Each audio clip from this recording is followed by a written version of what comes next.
Good evening, everyone.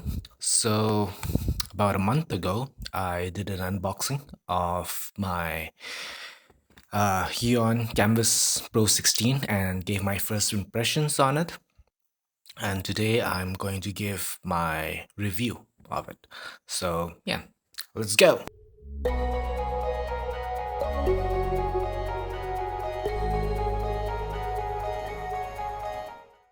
To start things off, I want to clarify again that this is not a sponsored video. Huion did not contact me to review this product. I bought this with my own money from Amazon, and I am going to give my honest opinion on whether buying this product was a good decision or not.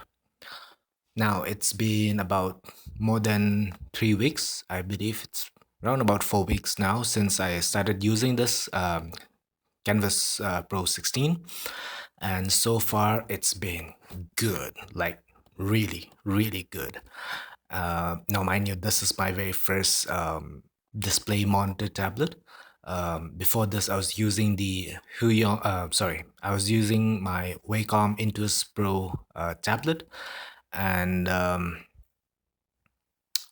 while it did the job, I was never really comfortable using it. Like it just didn't feel natural for me. So, especially doing line work, like I would have issues with my back. Like I would have these sharp pains on my shoulder blades, the back, and so doing digital work became a burden, more of a chore, and yeah, I just did not enjoy it. And whenever I did digital work, I would have to take a break uh, for about like at least 2 weeks, where I just would not be able to use my tablet. My back would hurt like crazy. All right, let's dive into the specifics while I do a speed paint on the background. In the following drawing demonstration, I'm going to be jumping between screen recordings and camera recordings so that you get to see how I work on it on both perspectives. Okay, now let's actually really dive into specifics now. As the name suggests, this is a 16-inch monitor tablet, meaning you have to attach it to a computer or a laptop for it to function. The active screen area is 34.5 into 19.5 centimeters with a resolution of 1920 by 1080. The screen is fully laminated IPS panel with an anti-glare glass frosted finish, giving that bit of scratchy texture to it. Color accuracy is quite good overall. And again, this is my very first monitor tablet, so I don't have anything to compare it to. But from my own experience with using it, the color accuracy is pretty good. The stylus is battery free with over 8,192 pressure levels and tilt functionality. I have personally never used the tilt function before. It's just not a part of my workflow, but it is there and you can use it if you want. The software is compatible with Windows and Mac. And all right, so let's get into the pros and cons now. We'll start off with the pros. Number one, it feels very natural to work on, as I suggested earlier, like I mentioned earlier. The screen has a scratchy texture finish to it, and because of that, it feels very natural to draw on. It feels like you're drawing on paper, and so it feels natural, and uh, as such, it has quickened my process a lot. I enjoy working digitally now as compared to when I was using my Wacom Intuos Pro. And so my back pain, my shoulder pain is gone. and I could just jump in right away. The only thing that took time getting used to was actually the shortcut keys. Just getting used to the placements of it and which one was which. Luckily, the sticker that came with the whole package, the sticker sheet, really helped out. So yeah, and then number two, big workspace. The 16-inch screen is like it's really really big, and I just enjoy working on it. Ergonomically, it is good as well. Like I mentioned, I'm not getting any more back pains on my shoulders. So yeah, it's been uh, really good to just work on. And it's very lightweight and well built. I believe the whole tablet is about 1.3 kilograms. So yeah, very light and well built as well. The stand also is very well built. It has a metallic and a plastic part, like I mentioned in the unboxing first impressions, and so it's quite heavy. It has a bit of weight to it, and it holds the tablet quite well. And last but not the least, it is very, very reasonable and cheap. The the product that you're getting, the value of it, along with the money that you're paying, is a very um, it's good value. Now, moving on to the cons, I have um, I have only two major cons, and the rest are more like nitpicking preferences, if you would say. So, the first one is programming the shortcut keys, namely the slider. It comes with three quick options that you can change by pressing the function button. Out of the box, it comes with the zoom in, zoom out, option number one, number two, adjusting the brush size, and number three, scrolling up and down. So now I have changed this according to my own workflow and my preferences. So say if you only want two quick options, which that's what I'm using, like me, and where I have the first option as zooming in and out, and the second option as rotate. And say if I don't want that third option, like I don't have any use for it, you can't actually disable it. You can leave the command blank, but it's still there.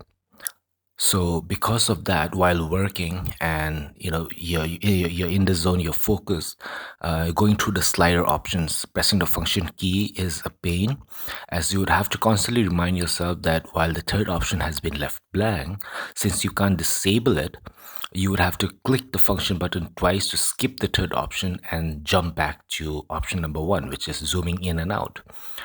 Which in my case is, like I said, the zoom function. So that is something that is just hindering my workflow, and I'm just not really enjoying it.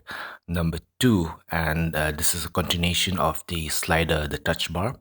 When you press the function key to change what the slider does, like different options, a quick pop-up appears on the bottom of the screen to tell you which function it is on right now.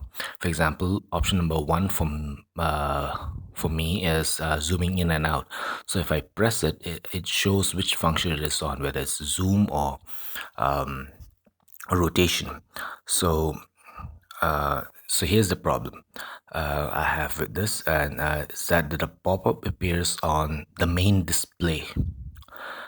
So if you have extended your display on your tablet, and your main display is your laptop monitor or just your computer monitor, you would have to constantly look on your main monitor, in my case is my laptop, to see which function the slider is on. So both of these 2 points, number one and number two I just mentioned, it's just it's something that's like a very small thing, like it's nothing major, and it's hindering my workflow a lot. And I believe it's something that should be possible to fix with just an update, sorry, on the software. So fingers crossed. Here's to hoping Huion sees this and decides to work on it. And then the rest of the points that I'm gonna list are more of like preferences that I have that are not necessary cons, but yeah. So number three, there's a slight warmth emanating on the right top corner, and this is not an issue for me because I'm right-handed. But if you are left-handed, if you are a left-handed user, then you might have issues with this, because when you want to use it, if you're left-handed and you want to use this tablet, you would have to rotate the tablet, and so the heat that is emanating on the top right corner, if you flip it, it comes down to the left bottom corner. So, and that's where your hand would rest normally, right? So being left-handed, this would cause a bit of an issue, because there's this slight warm, and I mean, if you're not staying in a hot and humid country place, then that's fine. But then yeah. So number four is the placement of the power button. I'm a little bit used to it now, but at the beginning it was very difficult to remember that the power button is placed along with the rest of the express keys. It's the topmost button, but still, when you're working on it and you're zoning out, it's very easy to mistake it as a one of the shortcut keys and press, and have your whole monitor powered off. So it's very easy to just forget there is a button and get confused with it. And so I wish they placed the power button somewhere else. Number five, there's a slight bounce on the tip of the pen, and it's taking me some time to get used to this as well, because Wacom does not have this. So yeah. So again, these three are I'm just nitpicking out of it, but this overall, this is a very, very, very good monitor tablet that I would highly recommend that you buy this and use it if you can. Now, I'm gonna finish off with the pricing that I got for this product. I bought it from Amazon, and it was listed for 45,000 rupees INR, but there was some promotional coupon going on. Like when I bought this, I got the coupon automatically, and which gave me about 9,000 rupees discount off. So I got it for 36,000 rupees. I have put a link for it down below if you're interested in getting this amazing product for yourself or someone else. The link is an affiliate link, meaning if you do actually buy it by clicking on the link below, then I will get a little commission from Amazon with no additional expense from you. So hurrah. I hope you like this video, and if you did, please leave a like, a comment down below if you have any questions, and subscribe for more art related videos. Cheers.